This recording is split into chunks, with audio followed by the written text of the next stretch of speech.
My name is Lakshmi. I'm a journalist. Now, the second question is Muslim men are allowed to marry 4 or 5 times, I think, and they don't require their wife's permission, the first wife's permission to marry. I mean, correct me if I'm wrong, to marry more number of times. So I actually don't see any logic in this because I believe it's one man, one woman. That's the institution of marriage. So please clarify. Thank you. Now coming to your second question. In Islam, men marry 4 times, 5 times, and they don't ask permission from the first wife. Why?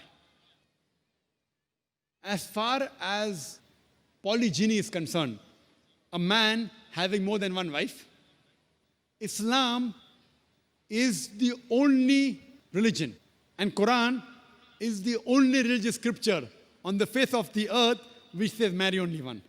There is no religious scripture besides the Quran. I'm a student of comparative religion, which says marry only one. There is no verse in the Bible, no verse in the Bhagavad Gita, no verse in the Veda which says marry only one except the Quran. If you read the Hindu scriptures in Ramayana, the father of Sri Ram, how many wives did he have?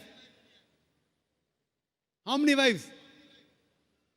More than one? More than one, 3 wives. Fine. Shri Krishna, according to Mahabharata, how many wives he had? Unlimited. Not unlimited. You don't know your scripture well. No. Did he have 4 wives? No. I have no idea.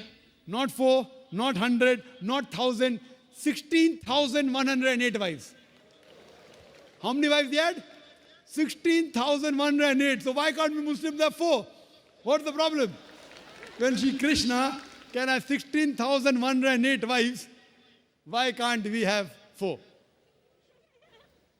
Further, if you read the Vishnu Purana, chapter number 24, verse number 1, it says a Brahmin can have up to 4 wives.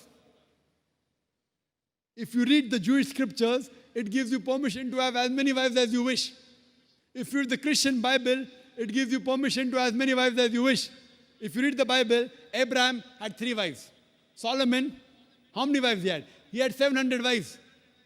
It is later on, the church has put a ban that Christians should marry only one, not the Bible.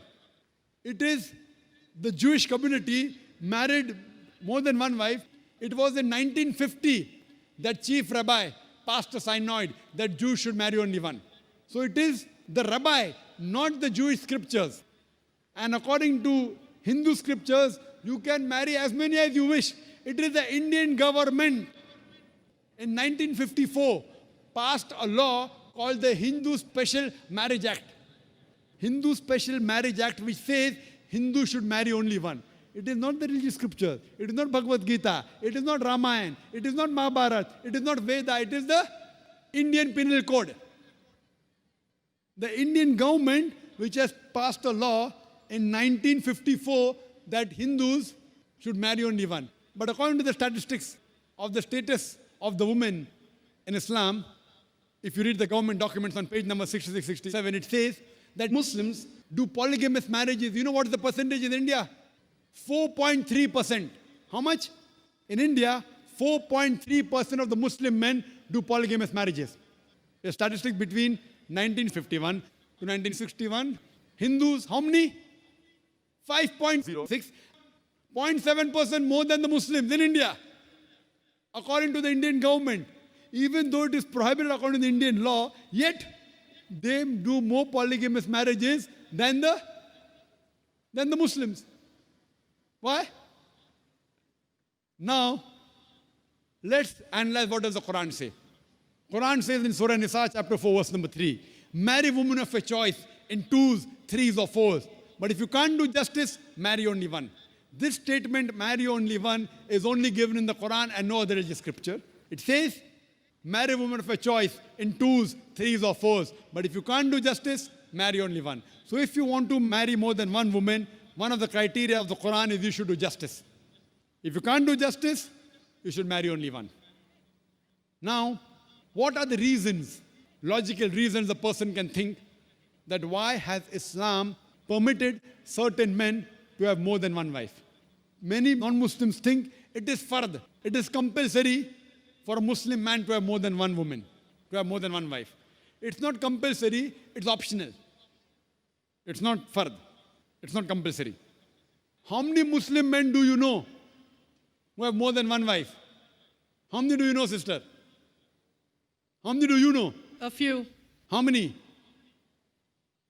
A few again. Few means 1, 2, 3. How many? Yeah, at least about 3. About 3. Have you heard of Dharminder? Yeah. How many wives he has? 2. Muslim or non-Muslim? Non-Muslim. Non-Muslim. Your previous chief minister, what's the name? Jayalalitha. Yes. Hindu or Muslim? Hindu or Muslim? Hindu. Hindu, fine. Now these are famous personalities. Fine. How many famous personalities you know in India who have got more than one wife? The 3 you know may be locality, fine? Yeah. Local, maybe friend in your neighborhood, maybe your colleague. In India, there are more non-Muslims having more than one wife than the Muslims. Now let us understand what are the logical reasons. Come back to logic now. Now, by nature, if you ask any medical doctor, he will tell you, male and female are born in equal proportion. Girls and boys are born in equal proportion. But any medical doctor, any pediatrician, any children doctor will tell you that the female sex, the female child is stronger than the male child. That's the reason there are more deaths in the male children as compared to female children. So in children's age itself, the female children are much more than the male children.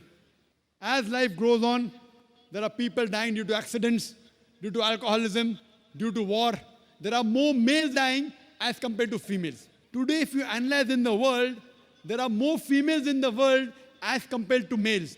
There are few third world countries like India where the male population is more than the female population. And do you know why?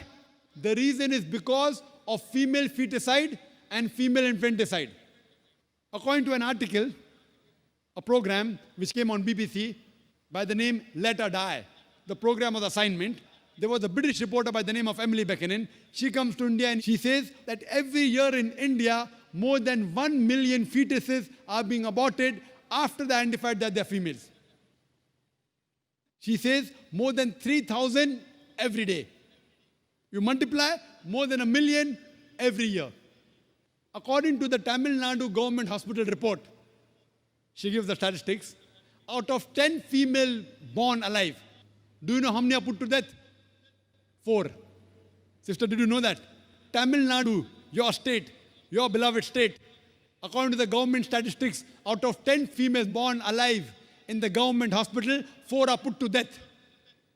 There are billboards put in Rajasthan and here, which says that spend 500 rupees and save 500,000 rupees. You know what does it indicate? Spend 500 rupees, do ultrasonography, do amniocentesis, identify the child you're carrying is a female, abort her, and save 5 lakh rupees, 500,000 rupees. Maybe a couple of 100,000 upbringing her, and the remaining 100,000 in dowry. If you stop this evil practice in India, our beloved country, stop the female infanticide, stop the female feticide. Even in India, the population of female will be more than the male population. If you see the rest of the world, if you see New York alone, there are 1 million females more than males. In USA alone, there are 7.8 million females more than males. In UK alone, there are 4 million females more than males. In Germany alone, there are 5 million females more than males. In Russia alone, there are 9 million females more than males. And God alone knows how many millions of females are more than males throughout the world. Suppose I agree with your philosophy, sister, you said, 1 man, 1 woman. If I agree with you, sister, with your philosophy, 1 man, 1 woman. And suppose my sister happens to be in America, or your sister happens to live in America. And suppose the market is saturated. 1 man, 1 woman, saturated. Yet there will be 7.8 million females who will not find life partners. 1 man, 1 woman. Now the option for these 7.8 million females is either marry a man who already has a wife or become public property? You say, Dr. Zakir Naik, public property, such a harsh word. Sister, it is the most sophisticated word I can use. I cannot use a more sophisticated word than public property. According to the studies of America, do you know, on an average, a man, before he settles down with a wife, he has 8 different sexual partners. Do you know that? On average, 8. Some may have 1, some may have 10, some may have 20. 8 sexual partners before he settles down with one. So the only option remaining, so if my sister happens to live in America, or if your sister happens to live in America, and the option is given to her, and suppose the market is saturated, every man has found a woman for himself. And unfortunately, if my sister, or if your sister happens to be one of the women who has not found a life partner, the only option for them is either marry a man who already has a wife or become public property. Any modest woman would opt for the first. Sister, what would you opt for your sister? Marrying a man who already has a wife or become public property? My sister's too young to be married, so When she grows up and if she happens to go to America, or if you happen to be in America, third choice. what would you prefer for her? You're the elder sister. Would you prefer her becoming public property or marry a man who already has a wife and get equal rights? In Islam, if you have a second wife, you give equal rights. In America, the public property has got no rights. She's degraded. She's dishonored. In Islam, she has an equal right. She gets honor. What would you prefer for younger sister when she grows up? Sometimes it's difficult to speak the truth, sister, correct? Especially in front of such a large audience. Anyway, I've got your answer, sister. Thank you. And your silence speaks for that. So that's the reason in Islam, sister, men have been allowed to marry more than one wife is to protect the woman, not to degrade her. Regarding a question, is it compulsory that the husband should take the permission of the wife? It's not compulsory because if she wants to protect, if that man wants to protect another woman, a normal woman, I agree with you, sister, no woman under normal circumstances would like to share the husband. You have to agree. This is human nature. But if the woman is a good Muslimah, is a good Muslim woman, what she says, let a small loss take place to prevent a big loss. She will say, I know sharing my husband is a loss for me, but I would prefer letting a small loss take place for me to prevent my sister becoming public property. She's a good human being. So she would surely give permission to the husband to marry a second woman, if she's a good Muslim woman. But taking permission is not fard, it is preferable. But at least informing is a requirement so that he does justice between the two wives. Hope that answers the question, sister. Thank you.